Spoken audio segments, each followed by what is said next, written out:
আসসালামু আলাইকুম। ভিডিওটি শুরু করছি মহান আল্লাহর নামে। তো দেখো যে বাংলা ব্যাকরণের যে প্রশ্ন সেটা হচ্ছে যে দুই নম্বরে বলছে যে স্যার বাংলা বানানের নিয়ম এবং শুদ্ধ বানান কোনটা অ্যান্সার করব। তো আমি যেটা করেছিলাম আমার সময়, আমি যেহেতু একটু ব্যাকরণ পার্টে একটু উইক ছিলাম, তো সেই ক্ষেত্রে আমি বানানের নিয়মগুলো দিছি। কেন? যে নিয়মগুলো আগে থেকে পড়ে নিছি এবং এবং আমার আগে থেকেই পড়া ছিল, যখন এক্সামের সময় রিভাইজ দিছি। তো আমি চুজ করেছিলাম বাংলা বানানের নিয়ম। তো যারা নিয়মগুলো পারো অবশ্যই তাদের জন্য বাংলা বানানের নিয়ম, এবং যারা শুদ্ধ বানান পারো তাদের জন্য শুদ্ধ বানান। অনেকে শুদ্ধ বানান করে, হ্যাঁ ঠিক আছে। তো শুদ্ধ বানানটা চুজ করা আমি মনে করি এটা বেটার হয়। দেখো শুদ্ধ বানান যখন টেস্ট করবা, এটার জন্য একটা সাজেশন বা পরামর্শ থাকবে তোমার জন্য।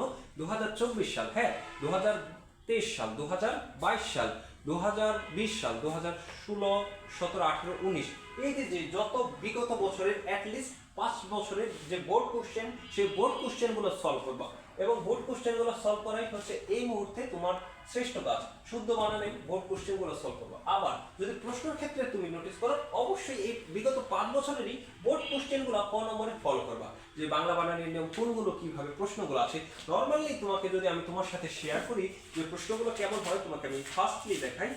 দেখো যে প্রথমেই বলছে যে বাংলা একাডেমি প্রমিত বাংলা বানানের নিয়মগুলো লেখো, বা 5টি নিয়ম। বাংলা একাডেমি প্রমিত বাংলা বানানের নিয়ম অনুসারে অতৎসম শব্দের নিয়ম, প্রমিত বাংলা বানানের নিয়ম অনুসারে তৎসম শব্দের নিয়ম, তারপর আছে বাংলা হ্রস্বকার শব্দের উল্লেখযোগ্য ব্যবহার বা নিয়মগুলো বলছি।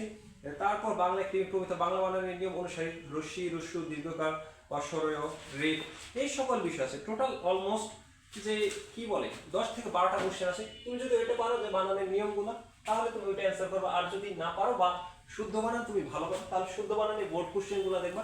আর এক্সট্রা যদি হাতে তোমার টাইম থেকে সব কিছু মিলে, তাহলে তুমি আরো এক্সট্রা কিছু দেখবা। তো এক্সট্রা কিছু দেখার দরকার নেই এই মুহূর্তে। লাস্ট সাজেশন থাকবে যে বিগত বছরের বোর্ড কোশ্চেনগুলো সলভ করো। এ পর্যন্তই, ঠিক আছে। দেখা হবে নতুন কোনো ভিডিওতে। আল্লাহ হাফেজ।